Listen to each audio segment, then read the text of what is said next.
Hola, muy buenos días, bienvenidos y bienvenidas a este miércoles 14 de enero del 2026. En el anterior mensaje reflexivo habíamos concluido la temática de la propuesta de sendero conocido como sendero teísta, o se le podría nombrar así, mediante la cual las culturas antiguas que se dedicaron a la espiritualidad humana y al completamiento humano recomendaban para poder actuar o lograr un actuar, un sentir y un pensar separado o desligado del ego y de su tendencia egoísta. Antes de pasar a la otra recomendación, que es la recomendación de un sendero no teísta, o sea, la posibilidad de que aquellos que no aceptan la existencia de una personalidad suprema, pero sí aceptan la existencia de una totalidad suprema, puedan también alcanzar ese trascender del ego. Antes de pasar a ese punto, que ya será en el próximo encuentro, voy a hacer un pequeño repaso general desde el principio, brevemente, desde el principio hasta el punto de la propuesta teísta, para que lo veamos todo unificado en una especie de síntesis y la comprensión sea más favorable. Además de eso, para que las personas que se incluyeron en el grupo, una vez ya se había comenzado la temática, puedan verlo todo desde una perspectiva general, desde una perspectiva donde todo esté incluido. En un principio comenzábamos con una cuestión, o sea, la cuestión de la criatura, puesto que estamos hablando del ser humano, ya que la espiritualización solamente la puede realizar el ser humano, ningún animal puede espiritualizarse, puesto que la espiritualización necesita de un desarrollo consciente a un nivel para el cual la fisiología animal, o lo que es lo mismo el sustrato anatómico y funcional del animal, aún no está listo. Entonces el ser humano, ¿qué somos en esencia? Desde lo que la ciencia dice, podríamos decir que somos criaturas vivientes, o sea, seres vivos, pertenecientes al reino animal y en específico a la especie humana, criaturas portadoras de un cuerpo-mente, esta mente reconocida como el reflejo subjetivo de las experiencias del cuerpo que se obtienen a través del cuerpo, y un cuerpo-mente mediante el cual y desde el cual viven esas criaturas, todos nosotros viven su existencia, siempre en relación con un medio o contexto al que identifican como diferente de sí y desde donde obtienen lo necesario para subsistir. O sea, en esencia, hasta allí esta la criatura se identifica como diferente a lo que no es ella y por tanto se relaciona con eso que no es ella desde la perspectiva de su necesidad de subsistencia. O sea, necesita el medio para subsistir. Hasta ahí vamos bien y vamos en línea también con lo que la ciencia nos enseña. Ahora, ese subsistir permanece pues como la principal y más antigua necesidad de la criatura y por tanto sus actividades van a estar condicionadas por ella. O sea, la subsistencia por lógica se va a convertir entonces, y eso lo puede comprobar cualquiera, en la necesidad primaria y más importante de la criatura. La criatura por sobre todas las cosas va a buscar subsistir de manera consciente o no. Una célula no es consciente y sin embargo está continuamente desarrollando una serie de mecanismos internos para preservar su existir como célula. Por supuesto lo va a poder preservar hacia un tiempo o hasta un tiempo determinado, pero el punto que quiero que comprendan es que el subsistir, o sea, la permanencia, el sentido, el empuje de permanencia va a ser la primera fuerza motriz o la primera necesidad que de hecho siempre va a acompañar a la criatura desde lo más básico y la va a acompañar aún en lo más complejo. Entonces, este subsistir o esta necesidad de subsistir que va a permanecer como la primera, la principal y la más antigua necesidad de la criatura, y a su vez esto significa que sus actividades van a estar condicionadas por ella. O sea, toda actividad que va a hacer la criatura en cualquier plano, mental, físico, social, va a estar en un inicio dirigida e impulsada secretamente, o sea, no conscientemente o abiertamente, por esto de satisfacer su necesidad y sus necesidades vinculadas a la necesidad de subsistir, de seguir existiendo.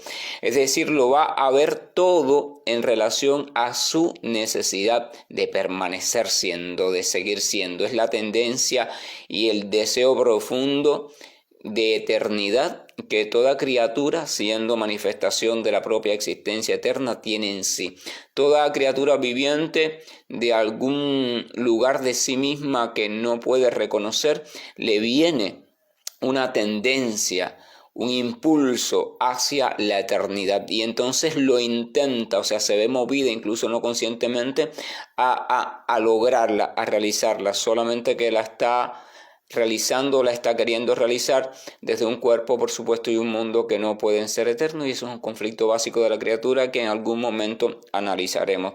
Entonces, la necesidad de seguir existiendo se alimenta, por ejemplo, para seguir existiendo, básicamente. Sí, porque tiene hambre, porque le gusta, pero básicamente el alimento es para que el cuerpo pueda mantenerse y seguir existiendo. Descansa la criatura para seguir existiendo. Se defiende la criatura para seguir existiendo, e incluso se aparea y se reproduce para, de alguna forma, o sea, en forma de especie, seguir existiendo. O sea, las 4 actividades básicas de toda criatura, al menos dentro del reino animal, que es el alimentarse, el descansar, el reproducirse y el defenderse, son realizadas básicamente con la función de seguir existiendo. Todas ellas garantizan la continuidad de la existencia en un plano concreto de la propia existencia.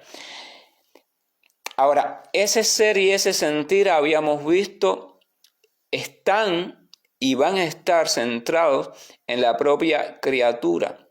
O sea, porque todo está en función de la propia subsistencia, de reconocerse a sí misma como individualidad, de reconocer a lo otro como el medio diferente que está allí para garantizar la subsistencia de su propia individualidad, y por tanto de ahí surge entonces la identidad personal.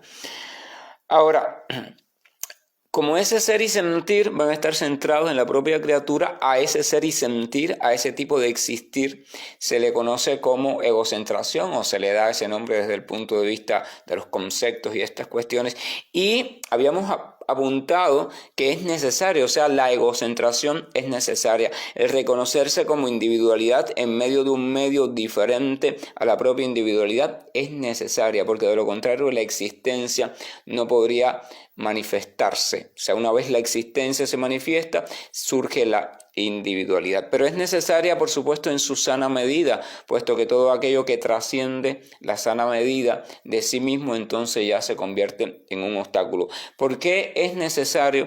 Porque esa egocentración, esa noción de individualidad, esa noción de yo mismo, esa noción de yo soy, garantiza entonces el reconocernos como componente existente de algo y el permanecer, o sea, tomar las medidas necesarias para permanecer siendo tal cosa, o sea, siendo componente individual de algo. O sea, hasta ahí todo está bien, y hasta ese nivel funcionamos juntos con los animales. Así también funcionan los animales, y ellos van funcionando de lo más bien, guiados por las leyes de la naturaleza. Ahora, cuando el pensar, el sentir y el actuar, es decir, las actividades básicas de la criatura, en este caso del ser humano, de nosotros, cuando nuestro pensar, nuestro sentir y nuestro actuar son estimulados desde la postura del egoísmo, olvidando la grupalidad, entonces traen como consecuencia la separatividad. La separatividad, disculpen, me enredé. Claro, para comprender esto del egoísmo tenemos que volver un poquito atrás. O sea, cuando esa individualidad resultado natural de la egocentración, se vuelve la dominadora del actuar de la criatura, se vuelve la dominadora de mi actuar en todos mis campos y se aparta del sentir o de la noción o de la idea de grupalidad o de la idea de unicidad o de unidad. O sea, cuando solamente me veo a mí mismo como el punto fundamental y pienso que estoy separado de todo lo demás y desde esa postura veo a todo lo demás, entonces la egocentración ya ha salido de sus límites sanos y se ha enfermado, o sea, se ha convertido en lo que se le nombra o se reconoce como el egoísmo. O sea, surge el egoísmo. Y volvemos al punto donde estaba, cuando ese pensar de la criatura, el sentir de la criatura y el actuar son estimulados desde la postura del egoísmo, desde la egocentración enfermiza, olvidando el sentido de grupalidad, el sentido de que sí, soy individualidad, pero individualidad parte dentro de algo. O sea, no soy individualidad totalmente aislada. O sea, fíjense la diferencia. Cuando se olvida eso, ese ser parte de algo y ser parte integrante, integral de algo, entonces eso trae como consecuencia la separatividad. O lo que es lo mismo, el progresivo aislamiento o la progresiva desidentificación con todo lo demás, con todas las demás partes que conforman a ese algo total y también con el propio algo. O sea, me creo independiente, me creo separado, me creo dueño, me creo disfrutador, y esa es la cuestión humana. Se está creyendo dueña y disfrutadora, aún de forma no consciente a veces y consciente a veces también, que es lo peor del caso, de todo lo demás. Dueña y disfrutadora de la naturaleza, dueña y disfrutadora de las otras especies, dueña y disfrutadora incluso de los otros seres humanos. O sea, todo lo va viendo y lo va pensando en función de su beneficio, de sus caprichos, de su, como le quieran decir. O sea, esa es una cuestión a la cual deberíamos dedicarle tiempo, porque es la cuestión esencial desde la cual vamos a tomar decisiones importantes en nuestra vida, si seguir viviendo así de modo automático como herencia animal ya un poco trastornada, o si lo vemos como un problema y decidimos tomar medidas para trascender hacia lo humano, o sea, hacia lo humano o hacia la liberación de ese egoísmo.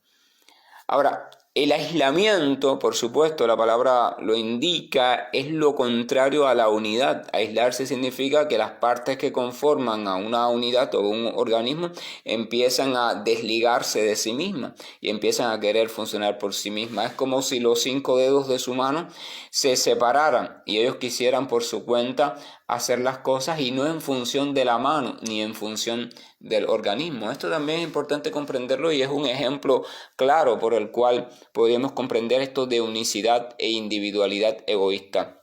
La mano, por ejemplo, la mano, nada de lo que hace es para el provecho de la mano misma.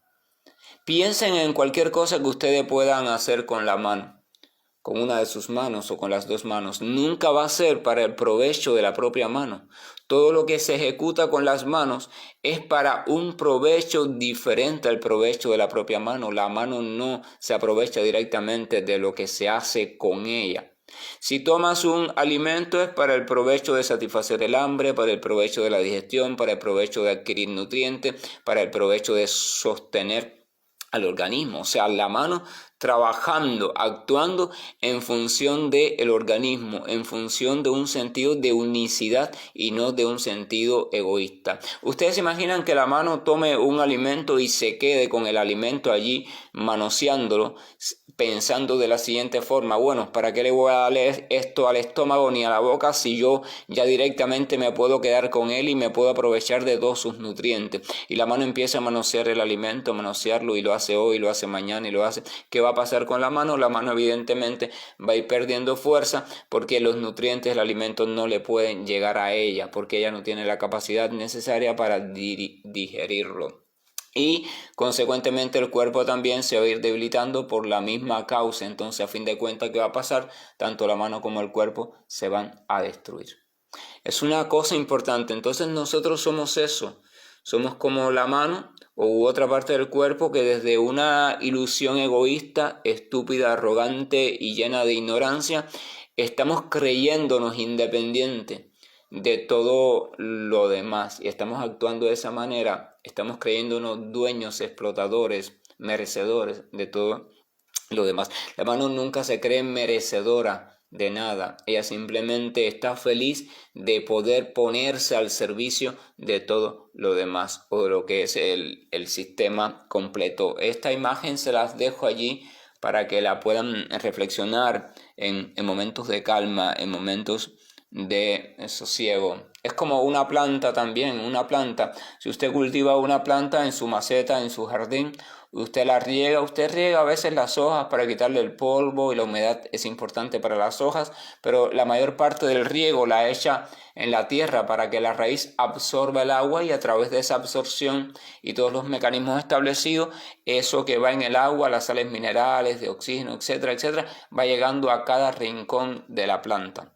Sin embargo, si usted echa solamente el agua en las ramas y en las hojas, entonces no puede llegar esa agua con todos sus componentes al interior de la estructura de la planta y la planta con el tiempo se va a morir por falta de agua a pesar de que usted la está regando todos los días. Entonces el proceso natural es regar la raíz. Ahora, ¿qué pasa con el aislamiento? El aislamiento, decíamos, es lo contrario de la unidad y la unidad es la base de todo sistema. O sea, la unidad, sin unidad no hay sistema, sin unidad no hay organismo, sin unidad no hay coherencia, todo está de una forma u otra ligado, todo está unificado. En sánscrito se diría yoga, o sea, yoga, la unicidad, ese unirse, estar ligado, estar unificado. Ahora, ¿qué pasa? Si la unidad es la base de todo sistema y la creación, todo lo que conocemos como lo creado o como se le quiera llamar, es un sistema o una gran organización, entonces se puede comprender que la unidad es la base de toda la creación de los universos, desde el universo en lo general hasta cada una de las cosas que conforman al universo. La unidad es la base de usted mismo, la unidad es la base de los animales en sentido general, de las plantas, de las piedras, de todo. Y de todo también en sentido como un solo componente creativo o creado. Eso quiere decir que se puede comprender que sin unidad, entonces el universo y la creación dejaría de funcionar, dejaría de existir, porque simplemente no puede hacerlo. Es decir, cuando la vida de la humana criatura es vivida desde un sentido egoísta, desde un sentido de individualidad total, desde un sentido de no unicidad y de no unidad, entonces la humana criatura va a estar contribuyendo, lo sepa o no, a la segura destrucción tanto de la propia criatura en sí misma como de todo cuanto existe. Y ahí está el gran problema de la postura egoísta que, repito, heredamos necesariamente como primera forma de ser del ser humano y muchas veces morimos siendo así y lo heredamos de lo animal. Pero cuando lo animal se une con el desarrollo humano y no se va de lo animal a lo humanamente elevado, entonces el desarrollo se convierte en el peor arma, en la peor de las armas para la propia humanidad. He ahí el gran problema entonces al cual va dirigiéndose la humanidad y nosotros en nuestra propia vida si persistimos en esa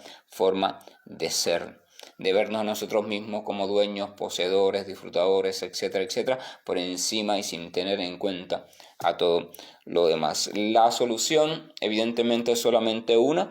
Es necesario que la humanidad en sentido general, cosa muy difícil y que de hecho no va a pasar, pero que al menos algunos a modo individual, que eso es por lo cual estamos teniendo estos mensajes de audio, algunos pasemos del egoísmo, del pensar egoísta, del sentir egoísta en lo más mínimo, en ese egoísmo secreto, ese egoísmo primario escondido, pasemos de allí hacia la unicidad. Ahora, ¿qué pasa? Esto exige de un requisito y es que eso implica que hay que dejar de ser esclavos, hay que dejar de ser marionetas, hay que dejar de ser robots programados o prisioneros arrastrados por los impulsos del falso ego o de las falsas identidades que nos hemos creado a lo largo de nuestra vida. Nuestra vida no es más que un una armazón compuesta por muchas identidades. Nos preguntan quién tú eres y decimos yo soy fulano, soy el médico, soy el alumno, soy el estudiante, soy la mujer, soy el hombre, soy el padre, soy el que vive no sé dónde. Todas esas son identidades. O sea, lo que somos o lo que pensamos que somos es eso, un constructo de identidades. Y no sabemos, no hemos comprendido que somos algo diferente de todas esas identidades. Entonces el requisito es dejar de ser esclavos de ese ego falso, de esas identidades que nos hemos creado y también de las que hemos heredado, porque en la cultura nos hereda identidades, nos heredas, tú eres esto, tú eres aquello, tú eres cuanto, identidades necesarias pero no absolutas. Las necesitamos para funcionar en sociedad, pero hay que saber que hay algo más que las identidades y hay que descubrirlo y hay que cultivarlo. Ahora, ¿cómo podemos hacer esto? Es necesario, según las culturas antiguas estudiosas de la espiritualidad, es necesario ir ejercitándonos en un actuar, en un sentir y en un pensar que poco a poco vayan sucediendo desde, o al menos teniendo en cuenta, la idea y el sentir de unidad.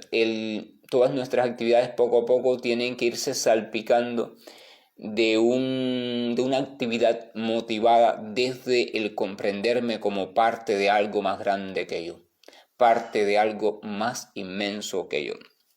Ahora, aquí hay un problema, que al intentar hacer eso, al intentar hacer ese ejercicio, mi sentir egoísta, mi noción egoísta profunda se me va a oponer, o sea, va a ser mi primer obstáculo, mi primer enemigo, va a ser el primero que va a atentar contra mi propio intento. ¿Por qué? Porque mi estructura egoísta, que es muy antigua y está muy fortalecida en mí, no va a querer desaparecer, no va a querer morir, cosa lógica, porque ella también quiere subsistir.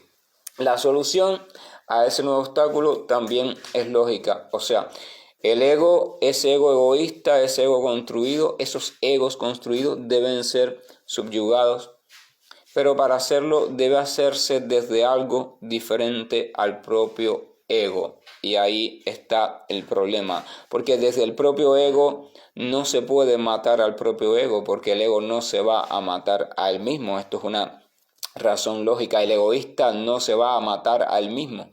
Entonces se necesita de algo que esté más allá del egoísta y que pueda extinguir al egoísta que vive en mí. O sea, ese algo debe estar, y este punto es importante, apuntamos fuera del propio ego, pero al mismo tiempo ese algo debe ser parte de mi propia existencia.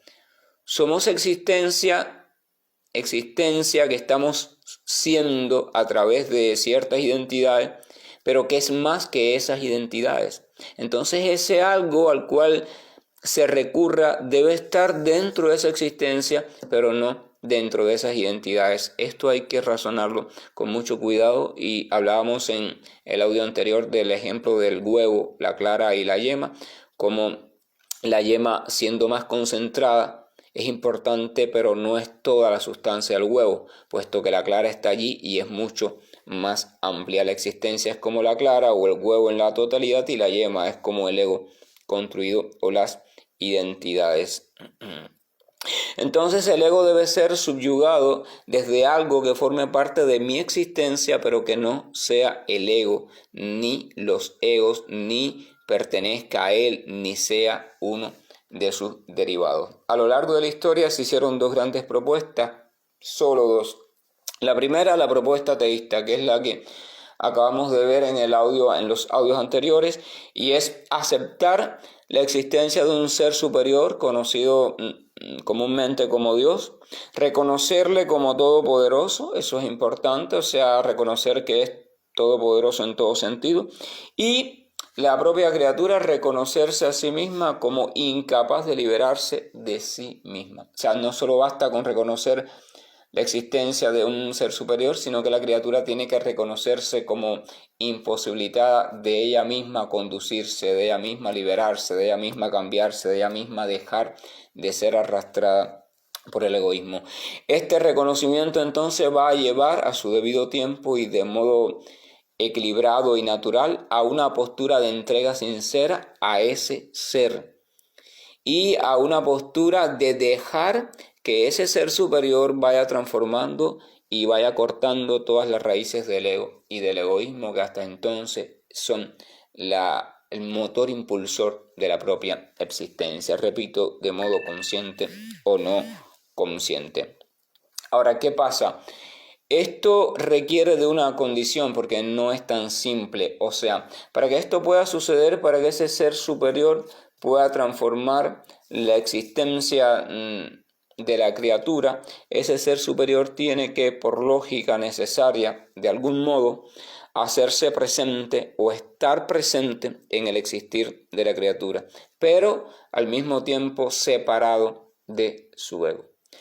Estar en la criatura como existencia en la criatura, pero no pertenecer, no estar en lo que es el ego o los egos de la criatura. Es decir, la acción y la guía transformadora que va a transformar la tendencia egoísta de la criatura, a la cual llaman Dios, tiene que venir no del ego de la criatura, no puede ser una creación de mí misma, pero sí tiene que venir desde algún lugar de la profundidad de la propia existencia de la criatura o de la existencia que toda criatura es.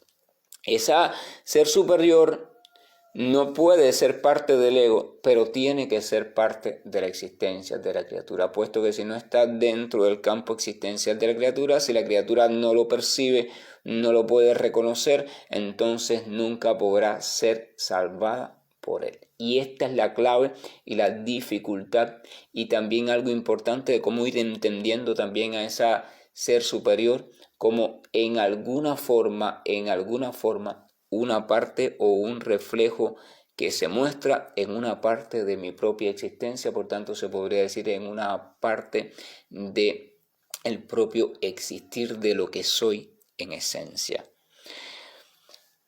Se podría decir por conclusión que a ese ser superior ha de encontrársele presente de un modo consciente por un ejercicio regular, diario, ha de encontrársele presente en la propia esencia de la criatura, en la propia esencia de lo que somos, en la profundidad, como dirían algunas escrituras, del corazón. Y es ese secreto o encontrar en lo secreto del cual comentábamos en el encuentro anterior, el ejercicio de la propuesta teísta para trascender al egoísmo del ego debe de buscar a la presencia esa total superior que ha aceptado, ha de buscarla en lo profundo de sí mismo, no de los egos, no de los personajes, sino lo profundo de la propia existencia de uno mismo. Por tanto, hay que trascender a todos los personajes y los dejando atrás hasta que me quede en el sentir como existencia pura y allí encontrarme con la gran existencia y entregarme a ella y permitir que esa gran existencia sea quien comience a actuar a través de mi pequeña existencia, a pensar a través de mi pequeña existencia y a sentir a través de mi pequeña existencia. En conclusión, el morir para nacer de nuevo, pero ya no desde la posición egoísta, enfermiza, sino desde la posición de la unicidad, donde la identidad personal no se pierde, pero se vive desde la identidad como unidad. Que tengamos todos un buen día y bendiciones.